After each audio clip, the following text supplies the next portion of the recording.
What's going on, everybody? Welcome back to the Pack a Day podcast. I'm your host, Andy Herman. You can follow me on Twitter at Andy Herman NFL. Thanks so much for joining me today. If you have not yet, please make sure to hit subscribe. I would greatly appreciate it. But let's jump into our main topic today, and that is the final breakdown of the draft picks. For those listening on the audio podcast, let me just say I'm sorry that it took so long to get to this. I know we've broken down every other prospect by now about a week or so ago. On the video, we've basically been going through these throughout the course of the last couple weeks. And again, I've been taking my time to really deep dive into each of these prospects that the Packers drafted. And again, I know that a lot of the draft grades that you get are immediate, but I'm really going through these and taking my time and going through all 22 tape and doing as much of a deep dive as I possibly can. So if you haven't had a chance to check out all of the deep dives on all of these Packer rookies, they are all out on my Pack a Day podcast YouTube channel. And of course, on the audio version, we've had the entire team take deep dives on these players as well. So there is as much information on these rookies for the Packers as you could possibly want. So make sure to check out all of that great content. But let's not waste any more time. Let's jump into Rasheed Walker first, and then we'll go over Samori Toure as well.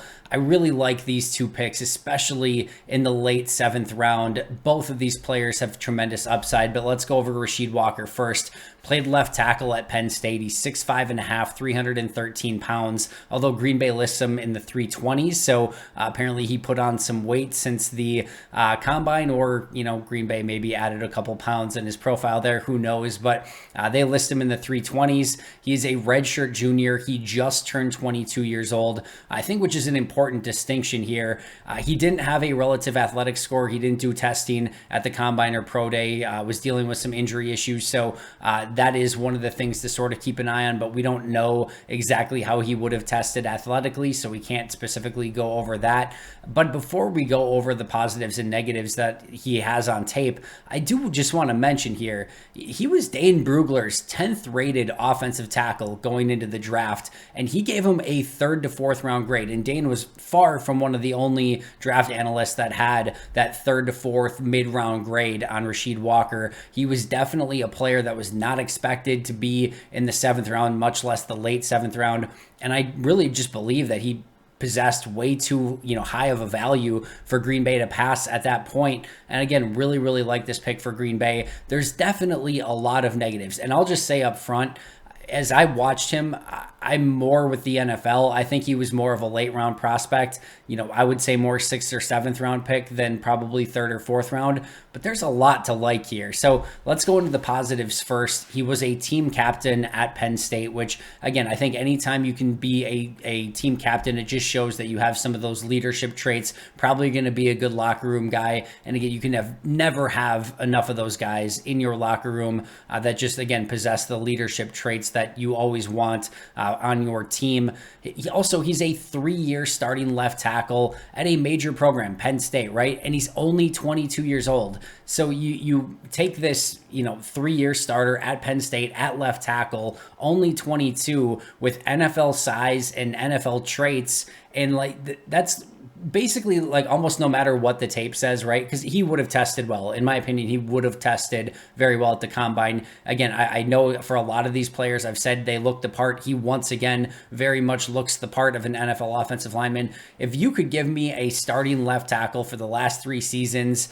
at a major college program like Penn State, who is a team captain, 22 years old, looks the part of an NFL player and has high-end athleticism, I don't even care what the tape says at that point. That is a worthy 7th round draft pick, because you just know that there's going to be enough traits to be able to mold in that scenario. So again, I really like this pick for Green Bay, even without some of the other positives that he shows on tape. He's a very clean mover. There's no issues with him. If you want him to pull, if you want him to get out in the screen game, if you want him to get to the second level, his movement skills are more than fine. He needs to control himself a little bit more in those areas, but again, his movement is very clean, and he's very easy to get to the second level. And he's a really interesting player overall. So as I start watching Rasheed Walker, I was sort of expecting him to be, left tackle, more of a finesse player. And I do think ultimately he fits more of that zone blocking scheme. He's not a mauler. He's not like the most intimidating player in the world. But the more you watch him, the more you realize that there is a true physicality to his game.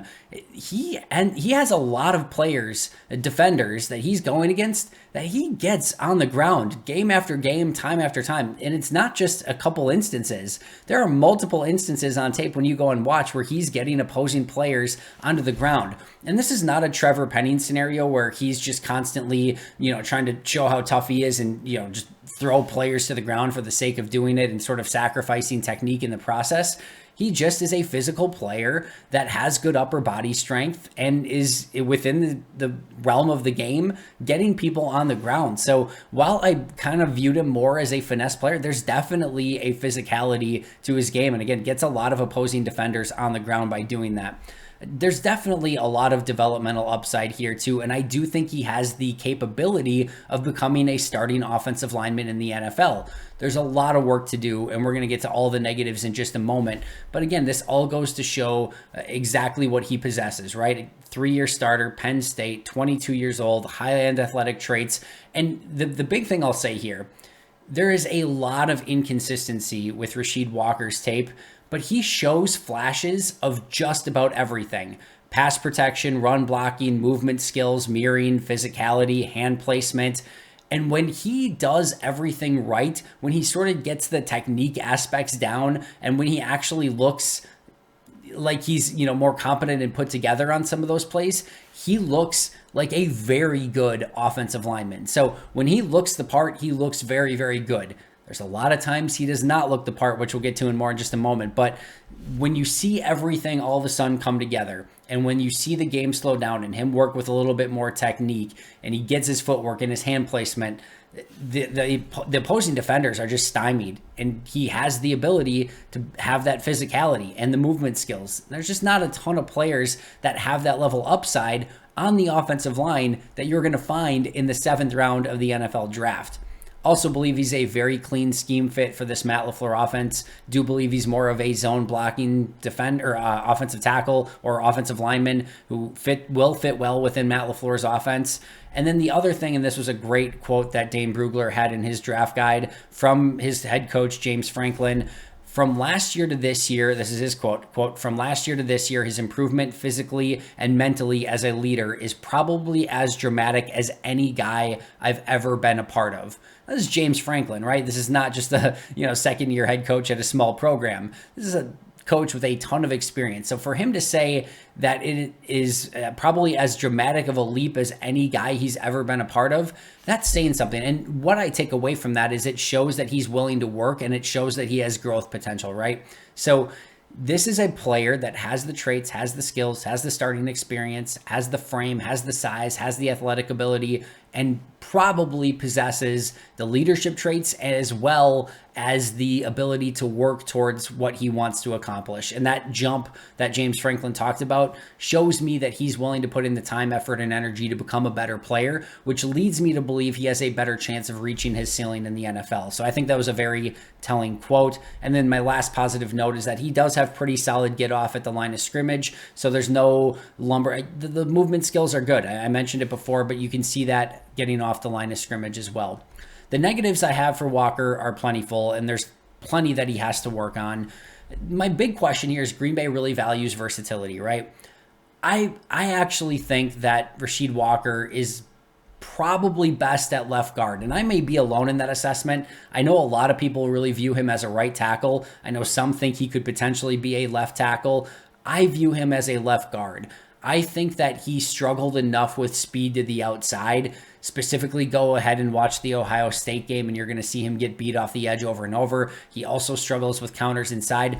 I just think if you could take some of that spacing down and put him more in a left guard sort of role, and again, if he is really in the 320s now, I just feel like that might ultimately be a better fit. He's a little bit on the taller side, but so is Elton Jenkins and some of the other Packers offensive linemen on the inside as well. So I don't have a huge issue with him, looking like a tackle. I do think left guard may ultimately be the best. And if he does pinch inside the left guard, I do question if ultimately he has the versatility to play at right tackle or left tackle, and if he's not just a true left guard in the NFL. So where he ends up, what position he ultimately plays, and whether or not he has versatility is still going to be very much in question. he really struggled with his assignments, his blitz pickups, his stunts. If I was an opposing defensive coordinator, I would be running games and twists and blitzes at him to make sure that he could pick that up before I stop running those, because he showed a real lack of recognition and a real lack of reaction time when reacting to those sort of things. There were times he picked it up great, but there were times where he really struggled with it as well. So that's going to be something that he has to continue to work on. I do think he can play a bit better with balance and have a better center of gravity. He will, as I mentioned, be susceptible to an inside counter move as well as an inside rush. You can get bull rushed at times. That's where that balance comes in. And as I mentioned, go watch Ohio State and you can see him get beat off the edge with speed over and over again. My other question here is there anything that he's actually really good at this point? I don't think he's a great run blocker at this point. I don't think he's a great pass blocker at this point. The movement skills are really good. He shows some physicality. His technique needs a ton of work. I don't think there's anything that I can point to and be like, that's something he's really good at and you don't have to teach it. He has a lot of work to do to put in from a technique standpoint, and he's probably going to be a couple years away from being able to contribute at the NFL level. As mentioned, he is a physical player, but he's not a mauler in the run game. He plays completely out of control at times, especially as he's using those movement skills to get to the second level. You'll see him fall off blocks. You'll see him just get sort of out of control and off balance and not being able to sustain blocks on the second level as well. So he needs to play much better under control. As mentioned, his technique needs a ton of work. You will see him lean. You will see him overextend. His footwork's all over the place. His hand placement's all over the place. Those are all things that, Adam Stenavich and Luke Butkus and company are going to really have to work with him on. He's had 5 false start penalties over the last 2 seasons, and he is coming off a torn meniscus and a bone bruise as well. So he has had some injury issues. Ultimately, I view him as a left guard. I actually think there's some Lane Taylor to his game, which is a good comp. Like if he ended up being a Lane Taylor and you got that in the 7th round, you would more than take that. I think he has more physical upside than Lane Taylor did, but that's sort of the player that I potentially see him as. I ultimately just feel like they had too much upside on him to pass up on him as a 7th round offensive lineman. A lot of work to do, but Adam Stenavich and Luke Butkus have made more with less in their small time in Green Bay so far. So I do think there's a real good chance that he could be a developmental offensive lineman that they get some true return on investment from. And I think learning from guys like Elton Jenkins and David Bakhtiari for a couple seasons is the perfect way to develop this type of player. And I do believe that he can become a true professional, continue his improvement, work on his technique, and really max out his ability. Only 22 years old. There's a lot of growth potential with Rasheed Walker, and I like the upside here as a late 7th round pick. All right, let's jump over to Samori Toure, who oddly enough was the last of the Packers' 7th round picks and the last of their draft picks. Was my favorite of their 7th round draft picks. Really like what Samori Toure put on tape. He's 6 foot 191, redshirt senior, wide receiver out of Nebraska after playing 3 years at Montana. He did just turn 24 in March, so he's a little bit of a older player, but not super concerned based on where he's at with his development right now. He played primarily slot at Nebraska, but played primarily outside and wide at Montana. So he's played a little bit all over the place. You love the growth year after year, right? So in 2017 with Montana, 31 receptions, 553 yards. In 2018, 37 for 440. And then he comes back in 2019 with Montana, 87 catches, almost 1,500 yards, 1,495. And then he also had 17.2 yards per catch and 6 touchdowns at that last season with Montana. And then transfers to Nebraska after taking 2020 off and after graduating, 46 catches, 898 yards, 5 touchdowns, and 5 games over 100 yards. Those numbers aren't as good as he had in his last year with Montana, but remember, he's making that transition to playing against Big Ten program. I love that he was still able to put up 19.5 yards per catch, and we'll get into more of that in just a moment as well.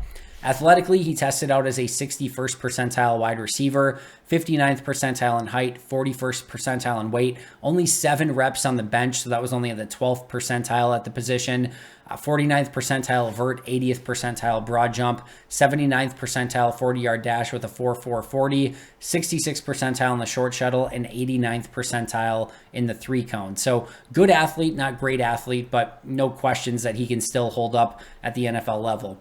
Let's jump into his positives right away.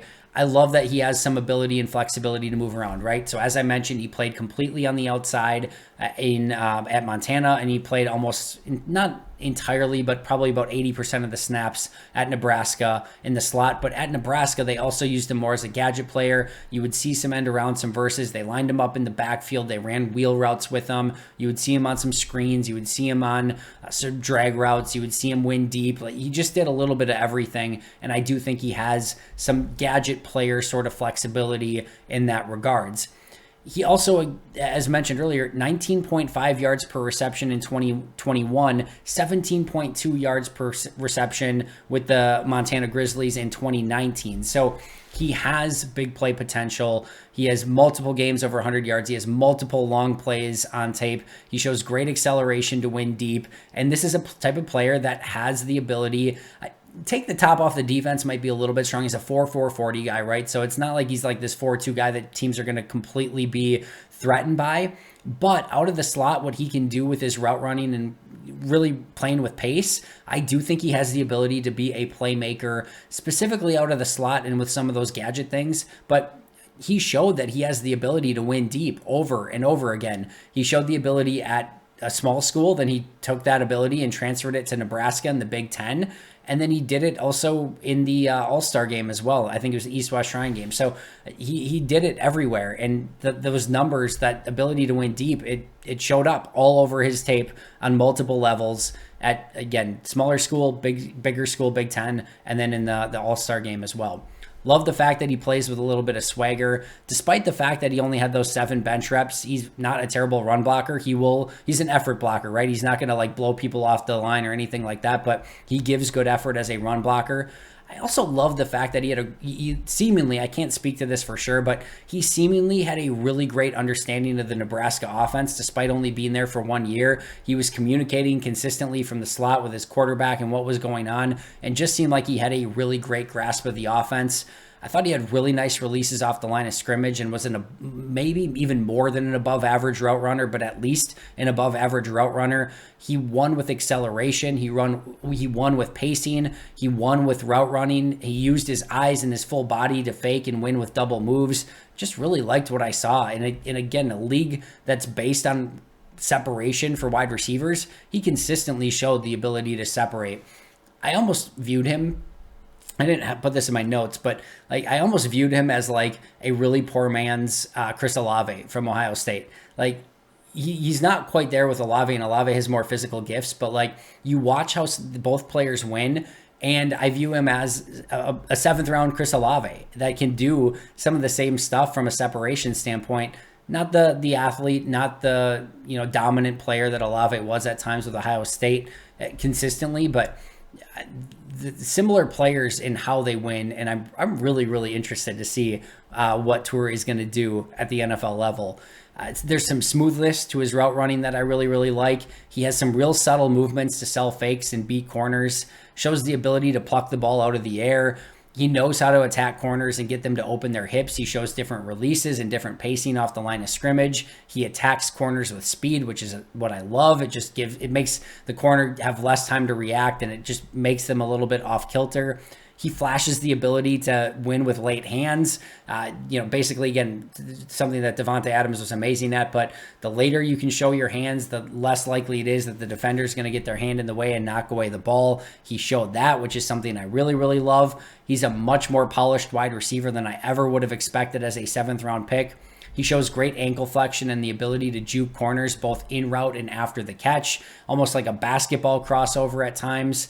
He has some run after the catch ability. He showed juke moves. He showed spin moves. He showed broken tackle ability. And then showed winning at all levels, kind of as I mentioned earlier. But he dominated as a small school, then goes to Nebraska. And at Nebraska, he led Nebraska in his 1 season in receiving, led the Big Ten in yards per catch. He tied the school record with 5 100-plus yard receiving games. And that's in 1 year. So yes, he dominated at a small school. Can you now carry that over to a Big Ten school? He did. And then he also had 2 touchdowns in the All-Star game as well. So winning at every level. And no matter where he went, no matter what game he was in, he found ways to be effective. And then I do also think that he is a great scheme fit within this Matt LaFleur offense. From a negative standpoint, I kept sort of wondering, like, where are the flaws? I kept watching and being like, all right, there's got to be something that's just terrible. There is one thing that did definitely show up, and that's his contested catch ability. So in 37 contested catch attempts, he only had 11 catches, which is 29.7%, which is really, really poor. So when tightly covered, which he's going to be tightly covered a lot more in the NFL, he's not just going to easily win with separation. He's basically covered. Like you can't throw to him in those situations. He's not going to go up and out leap you for the ball. He's not going to go out physical you. And he does struggle in some of the physical aspects of the game. As I mentioned, he's a good run blocker because he's an effort blocker, but he's not physical enough to be able to hold up for any real true period of time. He can break some tackles here and there, but that's not the strength of his game. The 7 bench reps and just his overall physicality does show up. For a lot of these prospects that the Packers have drafted, what have I said over and over and over? They look the part. There's a part of Samori Toure that you look at and be like, yeah, he looks like a receiver, but like you're not looking at him being like, yeah, that like he looks like a first round chiseled wide receiver or something. He's not like this fully developed super high-end athlete that's just going to win with pure athleticism, right? But he has nuance and he has, a little bit of that artistry to his game that I love out of wide receivers. So not super concerned about it, but contested catches and the physicality is something that definitely is going to hold him back and which really pushed him to the 7th round. He did have 11 drops in his career, but only 2 this past season at Nebraska. So hopefully it shows that he's improving in that regards. Once again, he's lacking the high-end physical traits. I do wonder if he's going to be limited to more of a slot role in the NFL and if he ever really succeeds on the outside. I'm not betting against him in that regards, but I do think he may end up filling more of that slot role, which does become a bit of an issue when you already have a Randall Cobb and an Amari Rodgers. Allen Lazard plays in the slot. You need those guys to win on the outside as well. I do question that. He is 24 years old, so he's going to have a little bit more limited upside and, where he's still going to grow. He struggled with press coverage. There's, again, those physical aspects of the game that he's just not going to be super great at because of his frame and because of his build. And he does have extremely limited special teams experience as well. So overall, I think you can tell by the positives and really the lack of overall negatives. I really like this pick. In fact, it might be the second straight season where the late 7th round pick was actually like my favorite of the draft. Kylan Hill a season ago, Samori Toure this year. Really like both of these picks, and to me, there's no reason that either should have been late 7th round picks. Completely blows my mind. I think the ultimate reason why here is you're taking a player that could be limited to slot wide receiver and has limited special teams upside and isn't a high, or like I should say limited special teams experience, extremely limited special teams experience, and doesn't have super high-end athletic traits. And what that means is as you start sort of putting a 53-man roster together and you're taking a late round wide receiver, what's their avenue and path to making the team, right? It has to be special teams. Well, he doesn't have really true special teams experience. So then you have to have versatility. Well, he has a little bit, but he may project as a slot wide receiver, which just has a little bit less value overall than a wide receiver who can play multiple positions or who could be an outside wide receiver, especially when you've already got a Randall Cobb and an Amari Rodgers on the roster. So I do think that's ultimately why he fell. He's going to have to figure out his route to the 53, which means he's going to have to show up on special teams, which is going to mean he's going to have to show that he can win at wide receiver, ideally on the outside, or at least be a really good slot wide receiver. But that's ultimately why I think he fell to this part of the draft in the 7th round. But I already started to love what I saw at minicamp. To me, he looked the part as a slot wide receiver. And I think he can really challenge potentially Amari Rodgers. If Amari doesn't take a significant step, I think Toure can already start putting pressure on Amari Rodgers. Even in Rodgers being in year 2 and Toure being in year 1, and even Rodgers being a 3rd round pick that they traded up for, and Toure being a late 7th. I think Amari is going to really have to perform to hold off some of these guys. I think Amari earns his spot no matter what, but that is definitely something that. Again, Amari's going to have to prove after coming off a poor season, but ultimately that's why I think Toure fell, is because he may project just as a slot that doesn't have a ton of special teams value, nor the high athletic upside, and ultimately that's why you end up as a late 7th round pick, right? But love the pick, and I really do believe that he's going to have a chance to stick with the Green Bay Packers. That is going to do it for me today. Thank you so much for joining me. Really appreciate it. As I mentioned, please make sure to subscribe if you haven't already. But until next time, and as always, go Pack Go.